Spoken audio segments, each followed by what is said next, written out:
There we go. Excellent. So I'm going to repeat that. Thanks for coming along, everyone. This is the first in a series of events online that Future Leaders is hosting. Today, we're going to be talking about your first leadership role and what people don't tell you.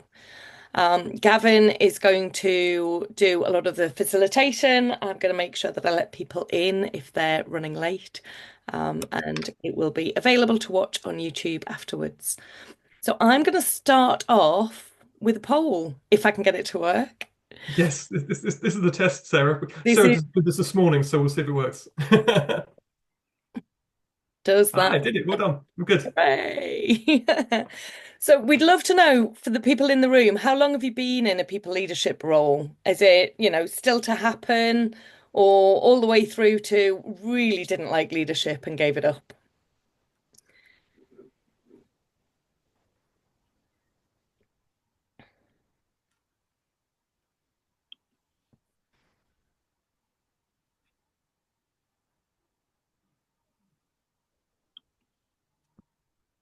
I think that because I can't. I think because I'm a host, I can't. I can't You can't add respond. to it. Yeah. Yeah, there's one person who hasn't yet responded. Um, So we've got a really amazing spread actually. The three of the four who did answer. I think I can share the results. I love technology. So one of you who's very new, one of you who is, 2 to 5 years in, and an old timer at 10 plus years. So a really good spread. So we should have a great discussion. Um, Hopefully more helpful for the early leader. So I'm going to hand over to you now, Gavin, Thanks, Sarah. to get the So, conversation started and intros done. absolutely. We'll do a quick introduction because not everyone knows each other. So I'm Gavin. I'm the Chief Mentor of Future Leaders. Sarah, to my left, on the screen to my left, is our COO. And below me, in the blankety blank window, Ian Parry's our CEO and founder. And then I know Sean is one of our mentor advocates, and Sean's been a mentee with us for a little while now. Richard, you've recently joined us, haven't you? Yep. Uh, I'll let Thank you you. introduce yourself if that's okay. Sure. Yeah. So I know Ian. That was my original connection through financial services in the right industry. And you know, I've just come off a meeting with Sam, who's my mentor. There you Oh, go. okay, good. Yeah, yeah, Good. yeah. So that I don't know how that conveniently worked in. Brilliant. So yeah, thank you for connecting me into the mentoring network. My background is in both engineering and then into financial services. So that's a bit of a strange mix, but that serendipity playing its part in careers. Yeah, and that's me for now. Brilliant. Good to see you again, Richard. And Christina. Christina and I know each other quite well now. We've been doing a bit of work together in a different capacity. But if you'd like to introduce yourself, Christine, that'd be wonderful, please. Sorry? If you'd like to introduce yourself, that'd be great, please. I am Christina. I work with Gavin as I am looking for a new role within financial services. And I did enjoy my session with Gavin. And I am confident that really soon I will land myself a Absolutely. great role. I'm getting Absolutely. there. Absolutely agree. Completely agree. Fantastic. So it's a good mix in the group today. So leadership from coming from someone who's now what Sarah and I were talking this earlier. Neither Sarah and I actually lead people anymore per se. We don't have teams anymore. We've kind of both stepped out of leadership roles in some respects when it comes to sort of direct line management. But we've both been leaders in the past, and we've talked a lot about what we want these sessions to feel like and look like, and the reasons for them. And one of the reasons this first webinar was really about thinking about as you become a new leader in a business and you take on your first people leadership role, it can come as a bit of a shock to the system. And there's a lot of stuff that no one will tell you up front. And you can guarantee it thinking, I wish someone had told me that before I took on this role. But you almost have to go through it. So we thought it'd be interesting to see what individuals have been through, what their experiences were, that we can we can share, and we can, as this is being recorded, we can put it out there and hopefully give some good tips and advice and some do's and don'ts over the next sort of half an hour or so. So I guess the first question is, when you become a leader of people, there's some things that might surprise you. So the first question I want to put out there is, what is it that was different when you became a leader of people, that you didn't imagine the case to be? What was it was different? What was a surprise to you? And maybe I'll go to Sean, if that's okay, to start off, if that's okay. Yeah. So to maybe give some of my background, so I work in the energy sector, and I work in distribution now at the minute, but my prior experience was in generation. I'm currently not a people manager at the minute. Now I do have I suppose I do manage a sports team, which has leadership qualities. But Absolutely. to give you a work example, when I worked in generation, I was in a leadership role in shutdown planning and shutdown management. And one of the biggest things in leading people in that dynamic environment was safety, and that how that you're responsible for a team of people in a quite a volatile and complex power plant with tasks that are quite difficult. So definitely when I took on that role, it was something that I was aware of, but as I kind of grew into that role, that I became more and more aware that actually I'm responsible for the safety of these people doing this piece of work. Which is scary, but it's also something that you have to do a lot of work on to ensure that you do your job correctly, and everybody is safe in doing that piece of work. Yes, that was something that was new to me, Gavin. It's really interesting. There's a CEO that I used to work for, and above all else, his view was very much everyone goes home safe. That's number one priority above everything else. We're used to working remotely. That's not often the priority, but in certain businesses, it's absolutely got to be. So did you find that sort of weight heavy on your shoulders, Sean, when you've had that responsibility? Yeah, I did, and I took it quite seriously as well, because there was obviously people you worked with for quite some time, and that you have a lot of friendships and work bonds, and ultimately you're there to do a job, but you also, everybody has to come home safely as well. So so that was something that was I didn't expect it would be so time consuming in terms of making sure everything is planned out correctly, and everything is done as it should. Another example is I'm not in a people management role at the minute, but with the sports team I manage, that it's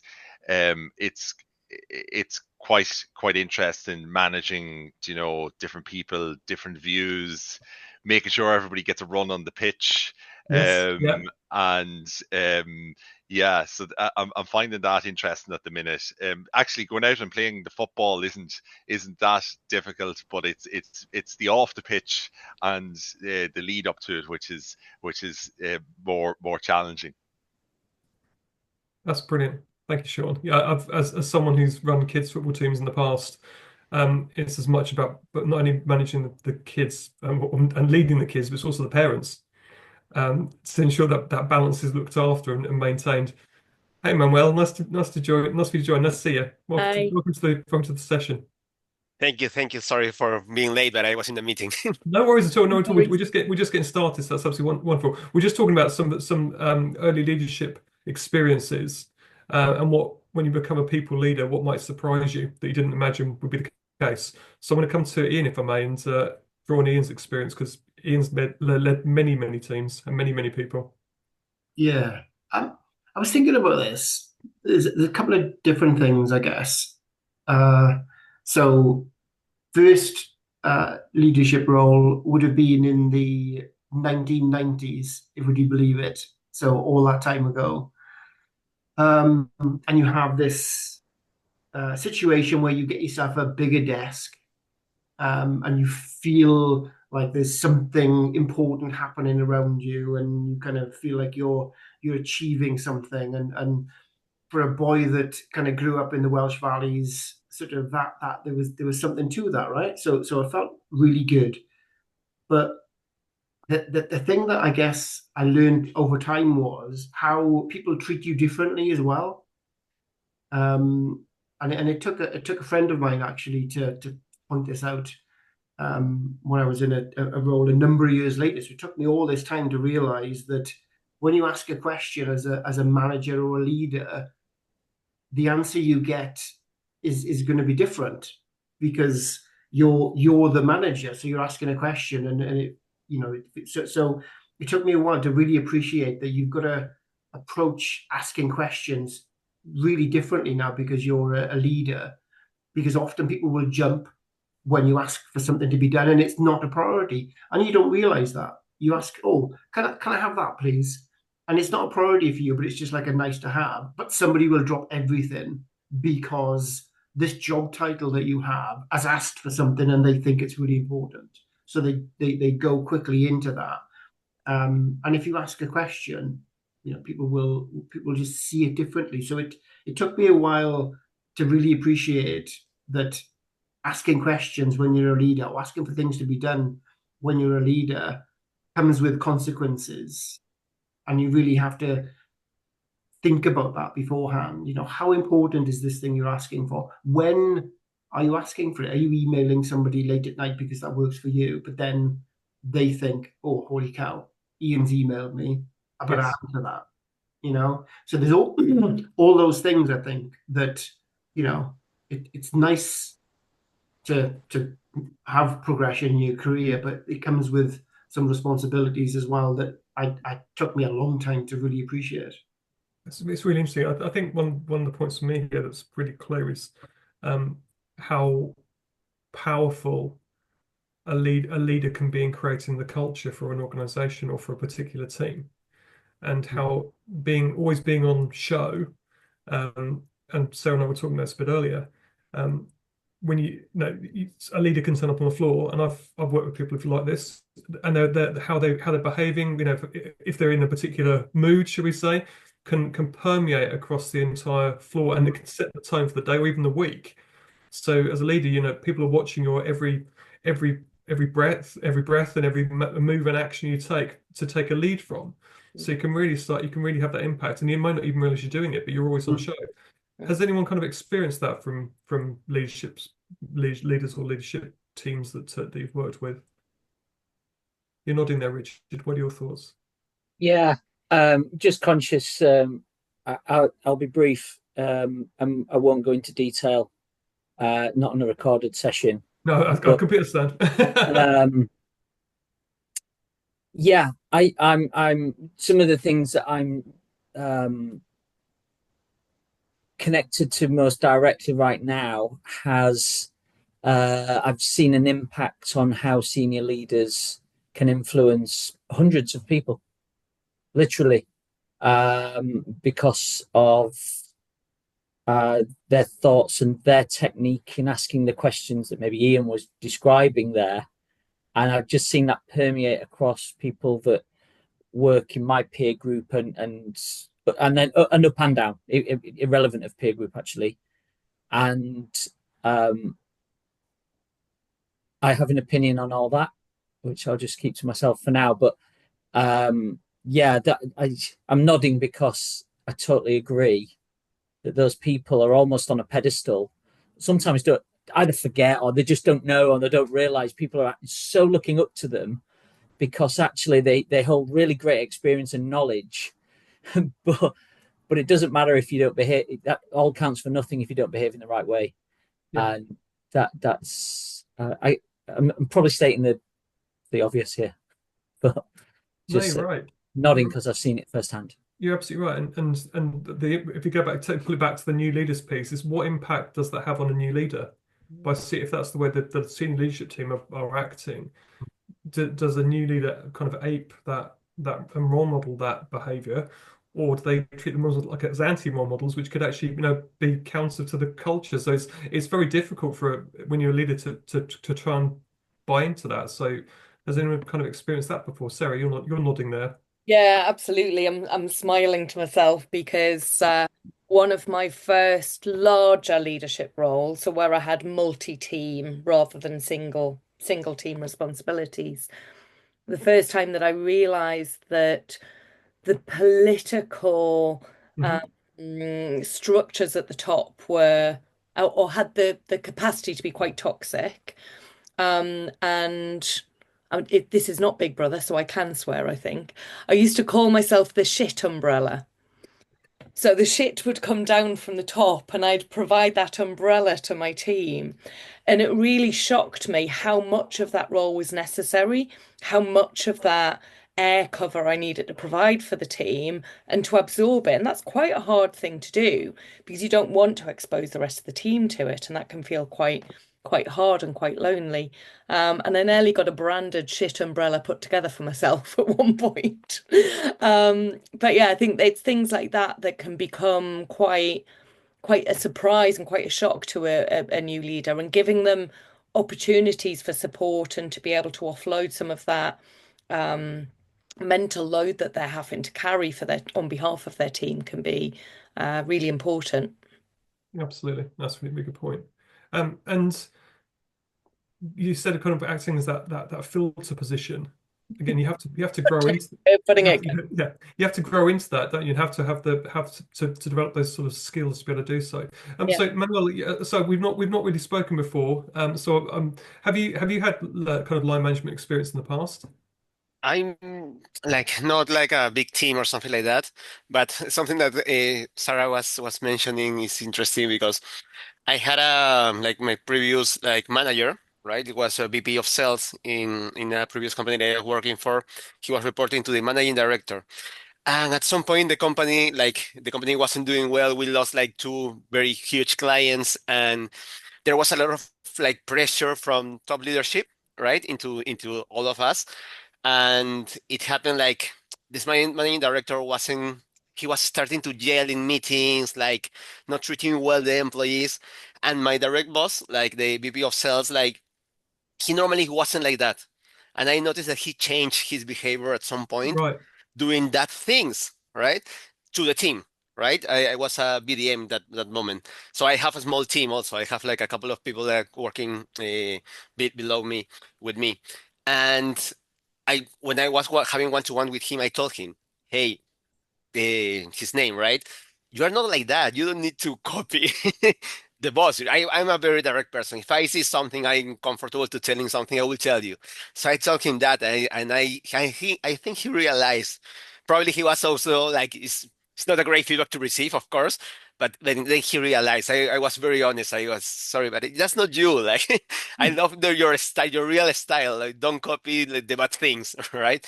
So I was very honest. I point that to a leader that I have, right? Because he was very good, but in that moment, like obviously in stress, everyone is in stress, and that can happen, right? So yeah.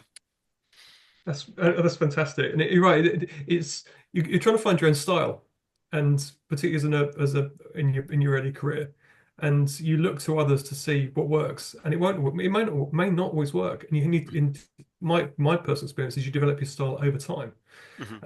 But I was just thinking there as well about the sort of the mistakes that you can make as a leader early in your career, or the mistakes you've seen from early leaders in their career, because we've all worked with people who've kind of taken that step up, and then they've caused a challenge.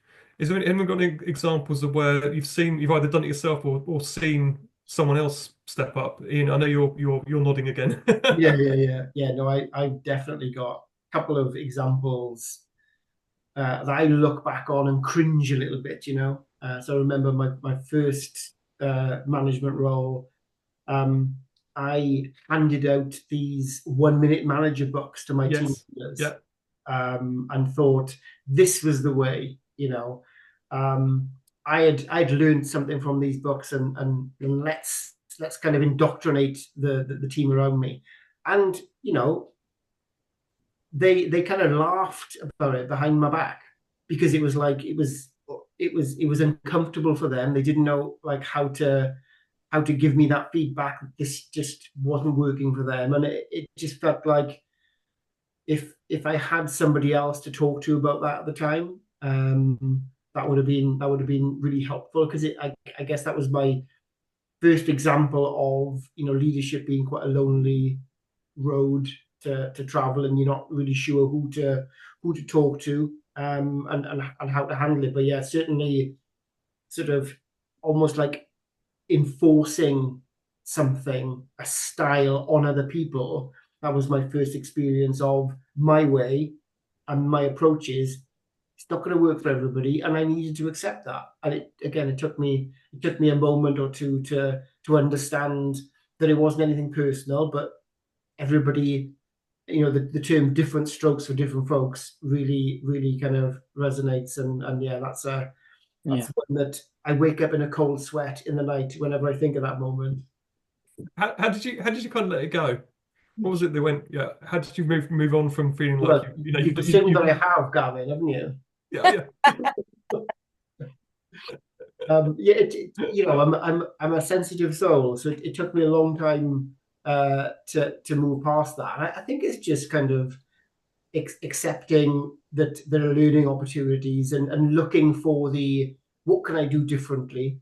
Yes. Because I guess I'm pretty hard on myself. I make frequent mistakes, and I look at them and think, okay, so what can I do differently? What was it that I did wrong in that moment, and to take some responsibility for it, and then just try and accept that mistakes will continue to be made, because you're trying to do different things, and take a learning from it, and kind of identify that even though it might have been a failure or mistake, you've still moved on actually by making that mistake and learning in that moment.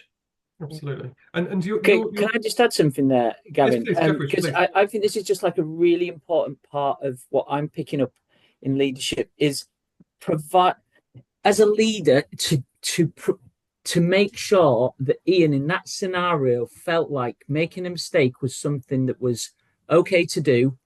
Obviously, we don't go to work to make mistakes, but it's okay. You're in a safe space, and then there's a mechanism by which you're allowed to fix mistakes. And that's just one of the fundamental parts that I'm trying to pick up now in my style, that I don't have. As you said, Gavin, you pick it up over time, is just to make sure you give people enough rope to feel comfortable to try something. Might not work, and it's okay. It's absolutely okay, because you had that corporate view in your heart that you were trying to make something better, and so on. And the fact that Ian can describe making a mistake and then fixing it is something I wish to provide to others too. It's not so much the Ian thing, but how Ian felt he was able to do that. I'm going to bring in Sarah here to talk about psychological safety, because this is absolutely her area of expertise. Kind of worms. Oh, it's literally biting my tongue. Like, there you are. So yeah, it's something that I'm so deeply passionate about, is enabling businesses to build psychological safety for their teams. It's exactly that.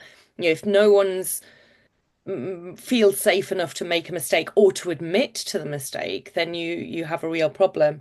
There's some work done by a lady called Amy Edmondson, who you may or may not have heard of. She wrote a book called The Fearless Organization. And I highly recommend everyone to read that book. It's on the Future Leaders Bookshop, in fact. I'll ping the link out to everyone later. And she did her PhD thesis on she did a really deep dive into nursing teams in the US, and nursing teams where there was a really strong team culture, made loads of mistakes, and teams where there was a very poor culture, there was a lot of blaming, there wasn't that sense of ability to be vulnerable or to be open with each other, made very few mistakes. So at first cut, this really threw Amy because it was the opposite of what she was hoping her thesis would show. Great cultures drive great results. But as she dove into the data in more detail, what she realized was that actually the teams where there was a great culture, they were able to admit their mistakes. They were able to talk about it, share it with everyone else, and therefore they could all learn from it and do better. Whereas the teams that had a very poor and blame-led culture, everything was hidden. Everything was covered up, and there's a real pretense that things weren't going wrong. And therefore no one learned and they didn't get any better. So actually, when she looked at patient outcomes, that was where she saw the benefit of a really great, open, honest, psychologically safe culture. So yeah, I feel like I've just done a little promo for Amy's book, but it's well worth a read. So how do you because obviously you coach a lot, Sarah, as well as mentor. How do you get new leaders into that space that to Richard's point, that they feel comfortable to start to develop that psychological safety culture themselves, their own team and direct reports? What sort of advice would you give? So firstly, it's about understanding what the company culture is. Some companies are really open, aim, not blame. They've got a very strong agile mentality, not just within the technical context, but a much broader agile mentality. In which case it's straightforward. Organizations where there is more of a, blame, whose responsibility was it, disciplinary for making mistakes, it can be much harder. But it's really about enabling people to recognize the gold that comes in terms of growth, development, learning, and improvement from our mistakes and from our successes as well, but really thinking about having a retrospective to really pull what are the benefits out of this. What have we learned? What can we do better next time? What can we change? And to give them the sense of security that they know their stuff well enough that they can look at their mistakes in the face and not be freaked out by them, and that they can support their team when their team make mistakes to learn and to really take that learning mentality into the team, which is really hard if that's not where your boss is at. That's when you need to put up the shit.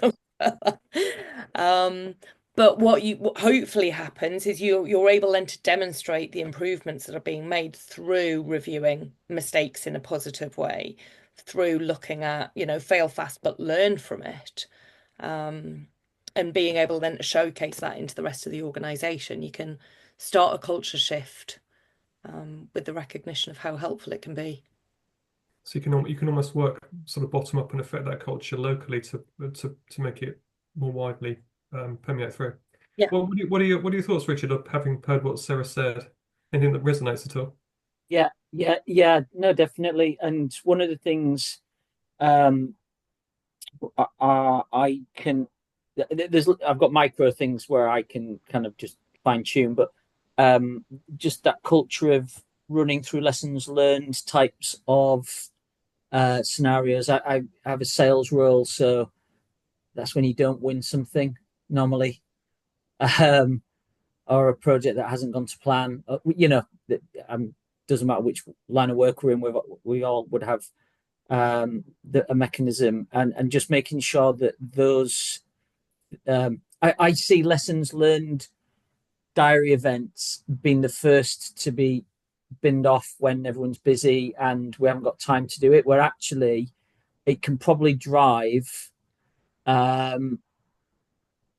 some of the best outcomes when you can course correct. And it doesn't need to be major, it can be minor, but not having that as a forum and you're taking that away by accident, or that, I mean, I'm not doing that. I'm saying that I've seen that taken away is something that I can promote from underneath to say, actually, I think that's really important that stays in. Can we just I'm telling you how to do a job here. I didn't mean to say it that way. But those are the ways in which I think we can get that behavior back in. And the fail fast piece, I have a balance on that one, in so much as we've all got like go-to-market strategies that are really crucial to kind of fulfill. I think there should be an opportunity to talk about getting that wrong before you've even started. In other words, where are the peer reviews? Where are the things where you kind of only made half a step in the failure direction before someone said, you know what, that didn't work for the last 5 years. You've grabbed the wrong thing there, and be brave enough to say, can someone help? So it's that peer review piece that I think we need to be brave enough to ask for. Those are just a couple of things I picked up straight away there. That's really, really good points. Really good points. And I think it leads on to the next question I want to ask, actually, because when you're a new leader in a business, and it could be a people leader, it could be, or just a new leader, new manager, whatever it might be, might not need to have direct reports. There are skills that you have to develop, and you're saying about bravery there, which is potentially one of them. Can you all give me an example or thought? Give me an example of a skill that you think a new leader really needs to put in place that they may not have thought about before. Yeah, steps up. Gavin, I've had good managers and I've had bad managers, and kind of interesting, kind of looking back to see, well, what made the good manager and what made the bad manager. And what I found was that the good manager had what, the bad manager didn't. And the traits and skills that I found with a good manager is that, they have empathy. They will listen, that if there's, if a problem comes up, decision making is key. So even if it's the wrong decision, at least the decision is made. And then ultimately, they're interested in your development, and that they inspire, I suppose, the people that they lead into whatever task or job it is.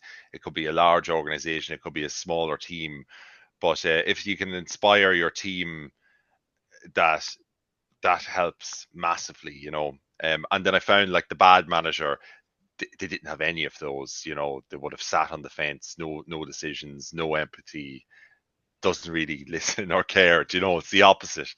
That's my experience anyway. So I definitely think for a new leader, they're some of the traits I think that are quite important. I agree, absolutely agree. And it's interesting, you've kind of got the both sides of the coin, haven't you? You can see both sides.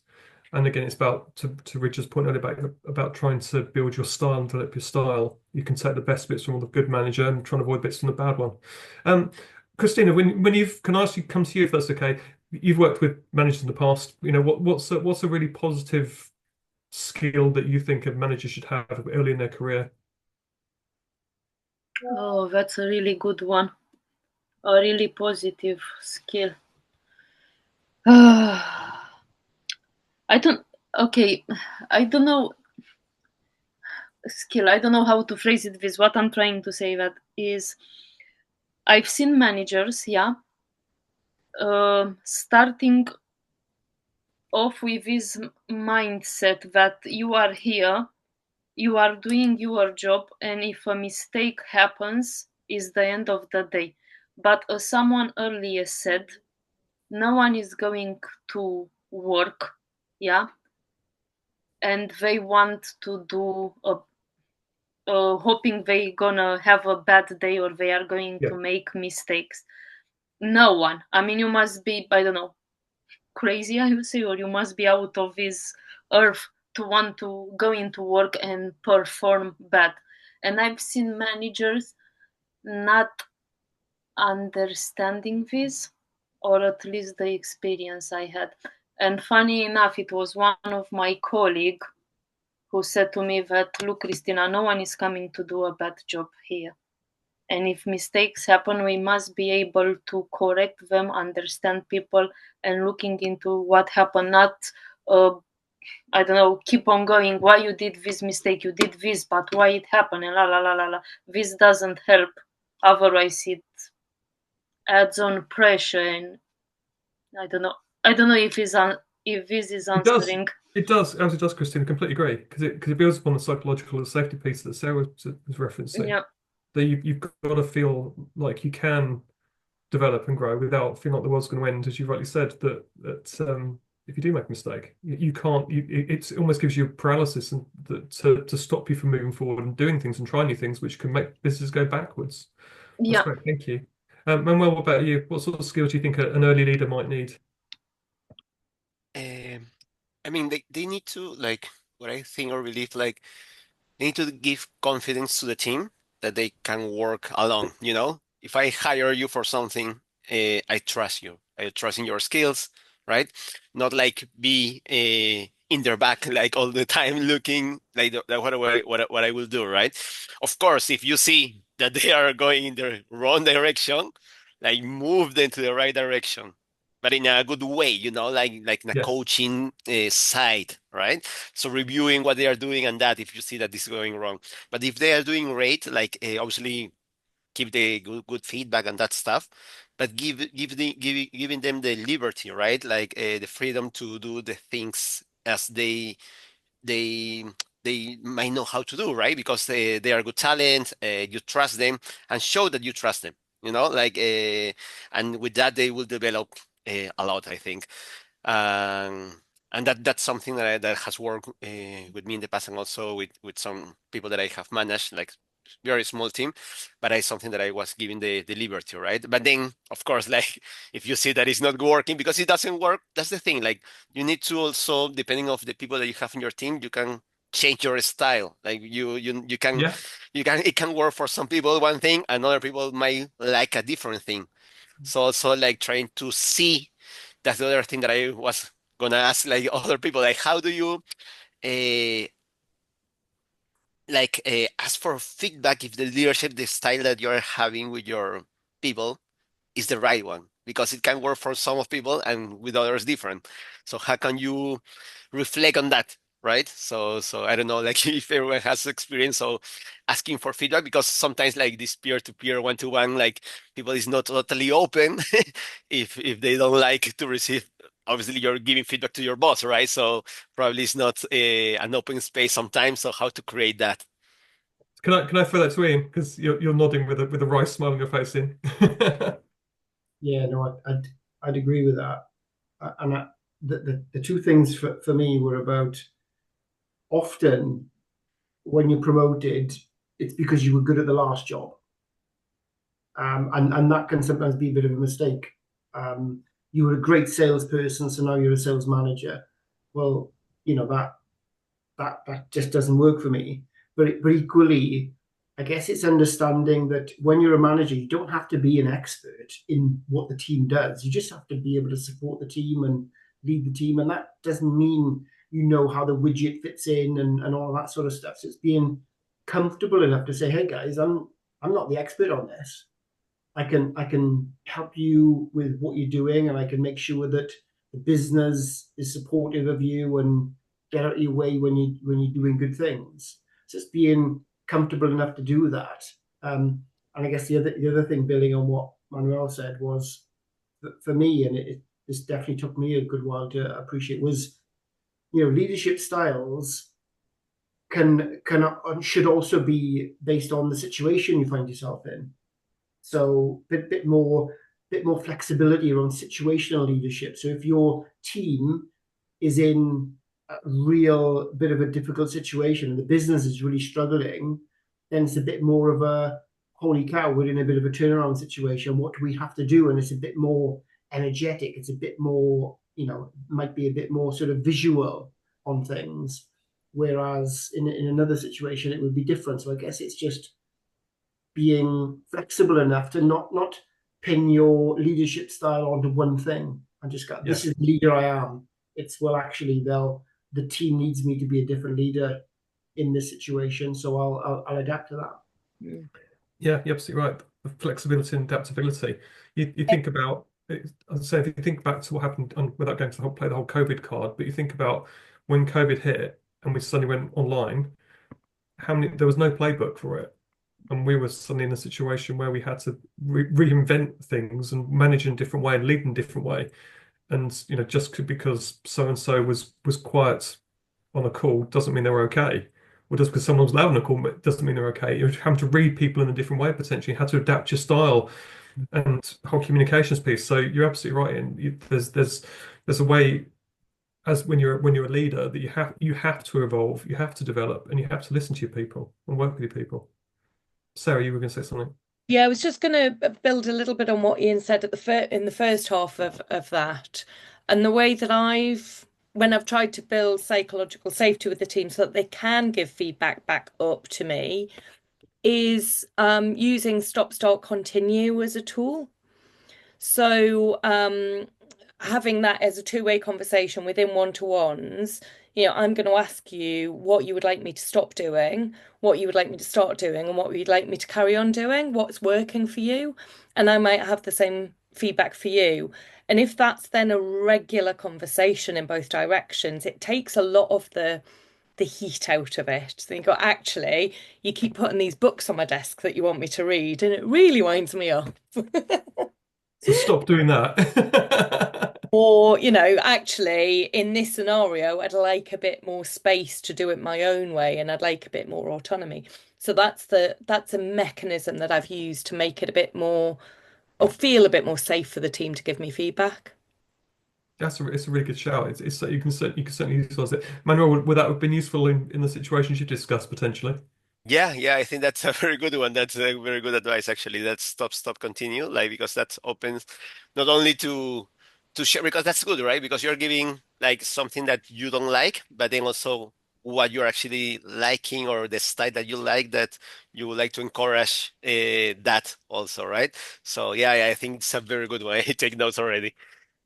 Brilliant, cool. Well, I've just looked at the time. We're almost at 10 to 1, and we said that we'd run this between 45 minutes and an hour. I've got one question I'd like to kind of put out there as sort of the final big question, if you like. And I'm going to probably start with Sarah and Ian on this one first of all, given where we are kind of in our careers at the moment. If you were going to go back to the first 20 whatever years ago in your first leadership role, what advice would you give to yourself back then, going back, to the start of your career when you first became a people leader or first become a leader, just became a leader or took a manager title? And you've already alluded to some stuff, but what sort of advice would you give to yourself? Are you okay? Shall I go first, Ian? Please, Sarah, go for it. The biggest piece of advice I'd give younger me is don't take it personally. Not everyone's going to like everybody else. Not everyone's going to like the direction. Sometimes you're having to enact company strategy and people are going to be uncomfortable with that, and to not take it personally. I really struggled with what I felt were politics early in my leadership career, when actually it wasn't. It was just differences of opinion and uncomfortable conversations. And it took me a while to get comfortable with that. So yeah, don't take things personally. A really good one. Really good one.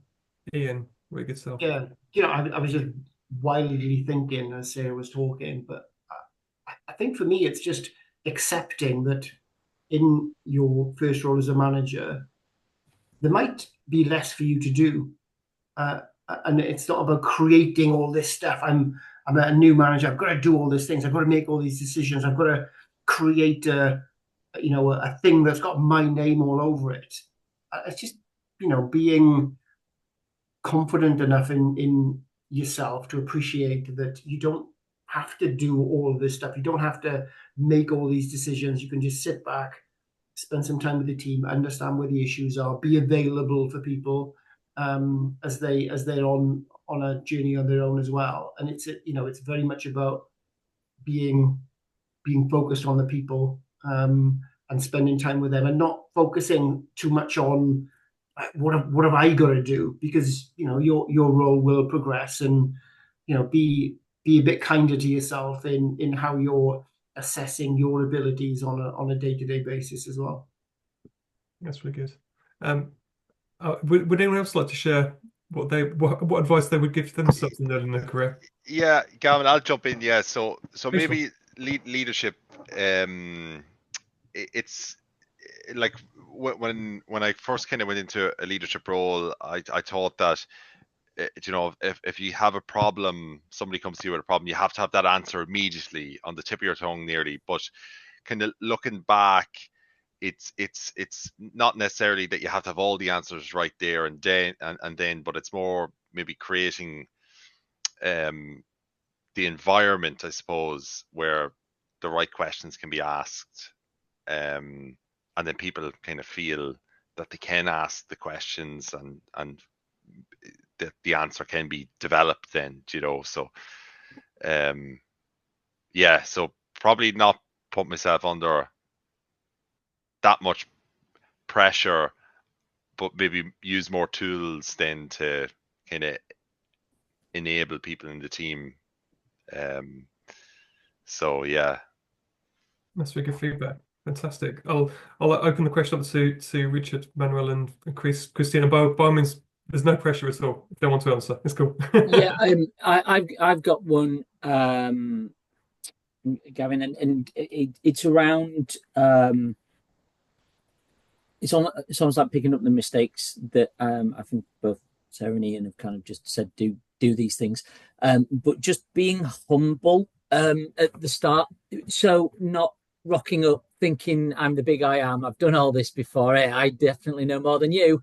It's exactly the opposite. I'm not saying I did that. I'm just saying that I felt like I could have tried to do that incorrectly if I wasn't reflective on my own behavior. And just being humble enough to say, oh, you know what, you guys probably know this bit a little bit better than me. Yes. And then asking questions of myself, but as a leader, asking questions of your team so that you empower them to give answers and hold the knowledge and not pretend that you're holding it yourself. I don't know. Those are the couple of things that I would tell myself to just calm yourself down, Richard. As Ian might say, I've got maybe too much energy in areas which you just don't need to worry about, and it's completely okay. And that's difficult because what we're asking ourselves to do is reflect on our own personalities, look at the negatives, and then stop yourself doing them. And it's a bloody tricky thing to do that because they're just traits. They just take work, don't they? So they do. Just being a bit more humble. It's really interesting to say because Sarah and I were talking a bit earlier, and we talked about kind of our first leadership roles, almost just Sean's point about running a sports team. I was made chair of the sixth form committee at school, and I said the word power. Not power wasn't a thing, but the position and title went to my head, and my first lesson was really about humility. Because it's like that was a very early lesson for me that kind of sort of wind your neck in, and to your point about you need to be aware of it, and that was a very early lesson, and it helped shape the way that I hopefully went on to lead. But I had to go through it, and I had to learn from my mistakes, and it just happened to happen very early on, pre-career. But you're right, it's a key trait actually as a leader. You need to show humility, and I'm picking up some really interesting themes here just to kind of play back some stuff we've covered today that I think is really that have come out for early leaders. So the theme of psychological safety. I'm feeling like you can empower others to speak their mind and show that growth mindset has come through really clearly. To really listen and get to know your team, and almost to Ian's point, don't rush. Almost you've got time. Listen, take the time. Don't rush in. Don't try and boil. All the other cliches, boil the ocean. Get to know what they need as much as anything, and what you can actually deliver. And I really like some piece we discussed around trusting your team, as you were saying, Richard, as well. Trust them to have the knowledge that you can rely on them, and that they can bring that information to the table, so that they're empowered. So I think there's been some fantastic themes that have come out of this that would be really beneficial to share with new leaders. So is there any final comments from anyone before we wrap up? Because I've really enjoyed this discussion today. Any passing shots of wisdom before we close? No, I've really enjoyed it as well. I think we could probably do this for about 3.5 hours, never mind one. Absolutely. But it would be great to get some feedback. As I say, this is number 1 in a series.